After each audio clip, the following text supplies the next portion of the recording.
Mexico City APA magnitude 7.1 earthquake rocked central Mexico on Tuesday, killing more than 200 people as buildings collapsed in plumes of dust and thousands fled into the streets in panic. Dozens of buildings collapsed or were damaged in densely populated parts of Mexico City and nearby states. A column of smoke rose from a structure in one central neighborhood in the capital, one of the world's biggest cities with more than 8 million inhabitants. Market stall vendor Edith Lopez, 25, said she was in a taxi a few blocks away when the quake struck. She said she saw glass bursting out of the windows of some buildings. She was anxiously trying to locate her children, whom she had left in the care of her disabled mother. At one school in the south of the capital, 20 children died, and search and rescue teams worked into the night to save missing pupils buried in the rubble. Survivors said an alarm sounded shortly before the quake hit, giving people little time to evacuate buildings. In the city center, one of the main streets, Reforma Avenue, filled with office workers as buildings emptied fast. Local media broadcast video of whitecap waves churning the city's normally placid canals of Xochimilco as boats bobbed up and down.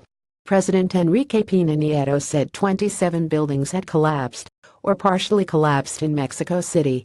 Mexico City's international airport suspended operations and was largely without power. Many passengers were trapped in the terminal as nearby roads were blocked. Pena Nieto was flying to the southern state of Oaxaca to survey relief operations there after the September 7 quake, when Tuesday's quake struck. His plane diverted back to Mexico City, where it had to land at a military base. Much of Mexico City is built on former lake bed, and the soil acts like gelatin, amplifying the effects of earthquakes centered hundreds of miles away.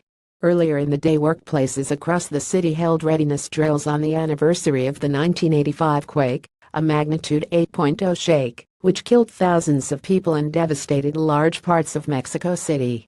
Morelos Governor Greco Ramirez reported on Twitter that at least 42 people had died in his state south of Mexico City. At least 26 others died in Puebla State, according to Francisco Sanchez, spokesman for the state's Interior Department. Governor Alfredo del Mazo told the Televisa News Network that 2 people died in the state of Mexico, which also borders the capital: a quarry worker who was killed when the quake unleashed a rock slide, and another person who was hit by a falling lamppost. There were no immediate official reports of deaths in the capital, but journalists witnessed some people who had apparently died. Rescue workers rushed to the site of damaged or collapsed buildings in the capital, and reporters saw onlookers cheer as a woman was pulled from the rubble. Rescuers immediately called for silence so that they could listen for others who might be trapped. Galadlis Hinska said she was taking a class with 11 other women on the second floor of a building on the trendy Alvaro Obregón Street when the quake struck, and window and ceiling panels fell as the building began to tear apart. She said she fell in the stairs and people began to walk over her before someone finally pulled her up. There were no stairs anymore. There were rocks, she said. They reached the bottom only to find it barred. A security guard finally came and unlocked it.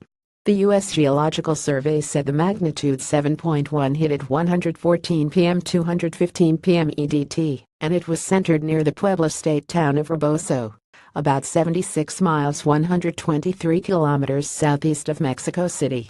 Puebla Governor Tony Gali tweeted that there had been damaged buildings in the city of Cholula, including collapsed church steeples. The new quake appears to be unrelated to the magnitude 8.1 tremor that hit September 7 off Mexico's southern coast, and which also was felt strongly in the capital. U.S. Geological Survey seismologist Paul Earle noted that the epicenters of the 2 quakes are 400 miles 650 kilometers apart, and most aftershocks are within 100 kilometers. There have been 19 earthquakes of magnitude 6.5 or larger within 250 kilometers of Tuesday's quake in the past century, Earle said. Earth usually has about 15 to 20 earthquakes this size or larger each year, Earle said. Initial calculations show that more than 30 million people would have felt moderate shaking from Tuesday's quake. The U.S. Geological Survey predicts significant casualty and damage are likely, and the disaster is potentially widespread.